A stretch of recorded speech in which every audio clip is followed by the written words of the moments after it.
दोस्तों आज इस वीडियो में मैं आपको सिखाने वाला हूँ डॉक्टर्स की आरटीआई फाइलिंग कैसे की जाती है। तो ये वीडियो बहुत ज़्यादा इंपॉर्टेंट होने वाली है, बने रहिए इस वीडियो के साथ। और यदि अभी तक आपने मेरा यूट्यूब चैनल सब्सक्राइब नहीं किया है तो कर लीजिए ऐसी बेनिफिशियल वीडियोज़ के लिए। और दोस्तों यदि आप एक्सपर्ट से अपनी आरटीआई फाइलिंग और आरटीआई कंपटीशन तैयार कराना चाहते हैं तो दिए हुए नंबर पर कॉन्टैक्ट करें। तो दोस्तों चलते हैं वीडियो को स्टार्ट करते हैं। तो दोस्तों मैंने पहले से ही अपने क्लाइंट की आरटीआई कंपटीशन तैयार की हुई है और इसको देखकर हम आरटीआई फाइलिंग अब करने वाले हैं। ये डॉक्टर का वर्क एक प्रोफेशन है और यदि मान लीजिए कोई क्लाइंट डॉक्टर भी है और साथ में सैलरीड एम्प्लॉय भी है, यानी कि वो किसी हॉस्पिटल में वर्किंग है, ठीक है, तो उनको सैलरी भी मिल रही है और मान लीजिए उनका क्लिनिक भी है। तो देखिए बुक्स मेंटेन करते हैं तो उसमें आरटीआई 3 फाइलिंग हम कर सकते हैं और उसमें हमें इनकम एंड एक्सपेंडिचर की डिटेल्स और बैलेंस शीट की डिटेल्स उसमें फिल करनी होगी।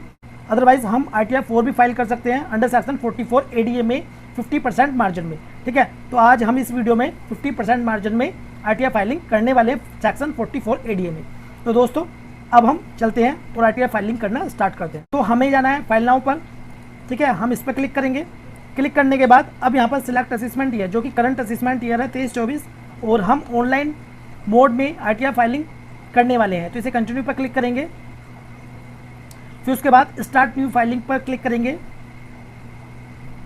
फिर यहाँ पर ऑटोमेटिक इंडिविजुअल आ जाएगा, फिर इसे कंटिन्यू पर क्लिक करेंगे। अब इसके बाद आरटीआई फॉर्म सिलेक्ट करेंगे हम, जो कि यहाँ पर सिलेक्ट करेंगे प्रोसीड विद आरटीआई 4 पर हम क्लिक करेंगे। उसके बाद लेट्स गेट स्टार्टेड पर क्लिक करेंगे। अब इसके बाद 3 ऑप्शन आपके सामने आएंगे। पहला ऑप्शन है taxable income is more than basic exemptions limit. तो इसका मतलब है क्या आपकी इनकम 2.5 लाख से ऊपर है, बेसिक एग्जाम्पशंस लिमिट है 2.5 लाख रुपए, यदि उससे अधिक है तो आपको ये सिलेक्ट करना है, ठीक है, या आप अदर्स भी सिलेक्ट कर सकते हैं। और आप सेकंड वाले ऑप्शन को भी रीड कर लें, यदि आपके केस में है तो आप इसे टिक मार्क कर देना है। अब कंटिन्यू पर क्लिक करना है, अब इसे ओके करना है। पहला इसमें शेड्यूल है पर्सनल इन्फॉर्मेशन, इस पर क्लिक करेंगे। अब उसके बाद ऊपर की तरफ पर्सनल इन्फॉर्मेशन इसमें दी गई है। अब यहाँ पर फाइल्ड अंडर सेक्शन, जो कि ऑटोमेटिक यहाँ पर आ रहा है रिटर्न फाइल्ड ऑन और बिफोर ड्यू डेट। पहला ऑप्शन इसमें ओरिजिनल रिटर्न के लिए, यदि आप फर्स्ट टाइम आरटीआई फाइलिंग कर रहे हैं, और यदि आप सेकंड बार आरटीआई फाइलिंग करना चाहते हैं और कोई मिस्टेक रह गई है तो आप ये वाला ऑप्शन पर टिक मार्क करके आरटीआई को रिवर्स कर सकते हैं। तो अब नीचे आएंगे, नीचे आने के बाद तो ये वाला ऑप्शन है न्यू रिज्यूम में जाने के लिए, इसको नो कर देंगे। वैसे नोट ऑप्टिंग पर क्लिक करेंगे, फिर नीचे आएंगे, नीचे आने के बाद इसको नो कर देंगे। फिर उसके बाद हम नीचे आएंगे, इसे कंफर्म कर देंगे। अब उसके बाद ग्रोस टोटल इनकम, इस पर क्लिक करेंगे। अब नीचे आएंगे, नीचे आने के बाद कंटिन्यू पर क्लिक करेंगे। हमारी जो इनकम है वो है प्रोफेशन से 3,50,000 रुपये और हमारी सैलरी रिसीव्ड हो रही है 3 लाख रुपये, ठीक है। इसमें स्टैंडर्ड डिडक्शन है 50,000 रुपये। तो हमारी जो इनकम है वो प्रोफेशन से है और सैलरी से है। तो हम सैलरी पर जाएंगे और इसको एडिट करेंगे।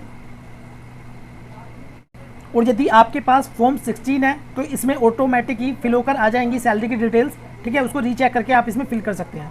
तो हम डाल देते हैं सैलरी कितनी है, 3 लाख रुपये हमने इसमें डाल दिया। अब जैसे कि हमारी 50,000 रुपये स्टैंडर्ड डिडक्शन है, ठीक है, ये रही स्टैंडर्ड डिडक्शन।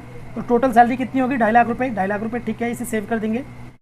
अब उसके बाद नीचे आएंगे, नीचे आने के बाद income from business and profession add details पर क्लिक करेंगे। अब उसके बाद हम प्रोफेशन पे जाएंगे और यहाँ पर नेम ऑफ बिजनेस, तो यहाँ पर हम प्रोफेशन का नाम डाल देंगे। जैसे कि हम डाल देते हैं प्रोफेशन का नाम,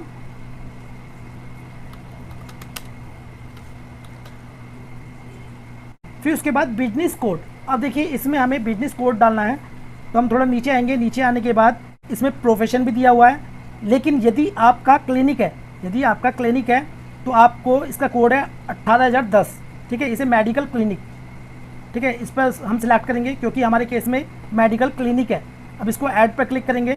ऐड पर क्लिक करने के बाद ग्रोस रिसिप्ट, अब हमें डालनी है ग्रोस रिसिप्ट। ये हमें कहाँ से मिलेंगी, 7 लाख रुपये हमारी ग्रोस रिसिप्ट है, क्योंकि इसमें 50% मार्जिन में हमें दिखानी होती है 44 एडीए में। तो यहाँ पर आ जाएगा 3,50,000 रुपये, ठीक है, हमने डाल दिया है। अब ऐड पर क्लिक करेंगे। अब उसके बाद थोड़ा नीचे आएंगे, नीचे आने के बाद हम कंफर्म पर क्लिक करेंगे। अब उसके बाद डिस्क्लोजर एंड एग्जाम्प्ट इनकम, ठीक है, इस पर क्लिक करेंगे। अब उसके बाद फाइनेंशियल पार्टिकुलर ऑफ बिजनेस, यानी कि हमें बैलेंस शीट का ये पार्ट है और बैलेंस शीट की डिटेल्स इसमें डालनी होगी। Add financial particular of the business, ठीक है, इसमें डालनी होगी। यदि आप बुक्स प्रॉपर मेंटेन कराते हैं, ठीक है, या करते हैं, तो आपको इसमें बैलेंस शीट के अकॉर्डिंग फिल करनी है। अदरवाइज हम इसमें 10,000 रुपये इसमें डाल देते हैं और सन्नी क्रेडिटर को जो मैंडेटरी है इसको 0 कर देंगे, ठीक है। फिर नीचे आएंगे, इन्वेंट्री को हम 0 कर देंगे, सन्नी डेटर को 0 कर देंगे, ठीक है। बैलेंस विद बैंक में डाल देते हैं, ठीक है। यहाँ पर बैलेंस आएगा जो बैंक का बैलेंस है। फिर कैश इन हैंड में हम इसमें 10,000 रुपये डाल देते हैं। तो टोटल कितने हो गए? 15,445। तो इसको भी हम 15,445 रुपये डाल देते हैं। नीचे आएंगे, नीचे आने के बाद ऐड पर क्लिक करेंगे। फिर उसके बाद नीचे आएंगे, नीचे आने के बाद कन्फर्म पर क्लिक करेंगे। फिर उसके बाद नीचे आएंगे, नीचे आने के बाद टोटल डिडक्शन हमें इसमें डालनी है, इस पर क्लिक करेंगे। अब हमारी जो डिडक्शन है वो सिर्फ हमारी LIC की है, 1,05,000 रुपये, जो कि क्लाइंट ने इन्वेस्टमेंट की हुई है। तो ATC में इसे यस करेंगे और डाल देंगे 1,05,000 रुपये, ठीक है। फिर नीचे आएंगे, नीचे आने के बाद हम कंटिन्यू पर क्लिक करेंगे। अब उसके बाद नीचे आएंगे, नीचे आने के बाद शो और डिडक्शन पर क्लिक करेंगे और यहाँ पर जाएंगे 80D में, फिर ऐड पर क्लिक करेंगे। फिर उसके बाद इसको हम नो कर देंगे, ठीक है। यदि आपकी मेडिकल इंश्योरेंस है या हेल्थ चेकअप की इन्वेस्टमेंट है तो आपको डाल देनी है, अदरवाइज रहने देनी है। लेकिन आपको ये ऑप्शन आपको नो करना होगा, ठीक है। इसमें पूछ रहा है कि आपके पेरेंट्स सीनियर सिटीजन है या नहीं है, इसे नो करके हम इसको ऐड पर क्लिक करेंगे। फिर उसके बाद नीचे आएंगे, नीचे आने के बाद कन्फर्म पर क्लिक करेंगे। फिर उसके बाद नीचे आएंगे, नीचे आने के बाद टैक्स पेड पर क्लिक करेंगे। फिर उसके बाद नीचे आएंगे, नीचे आने के बाद कन्फर्म पर क्लिक करेंगे। फिर उसके बाद और नीचे आएंगे और टोटल टैक्स लायबिलिटी यहाँ पर क्लिक करेंगे। फिर उसके बाद और नीचे आएंगे, अब हमारा टैक्स है 12,250 रुपये। एक बार हम कंपटीशन में भी चेक कर लेते हैं, 12,250 रुपये। तो ये हमारी tax rebate under section 87A के तहत 12,250 रुपये एडजस्ट हो गया, ठीक है। तो हमें कोई भी टैक्स पे नहीं करना है। फिर नीचे आएंगे, नीचे आने के बाद कन्फर्म पर क्लिक करेंगे। अब उसके बाद नीचे आएंगे, प्रोसीड पर क्लिक करेंगे। अब उसके बाद ग्रोस टोटल इनकम 6 लाख रुपये थी, डिडक्शन हमारी 1,05,000 रुपये की थी।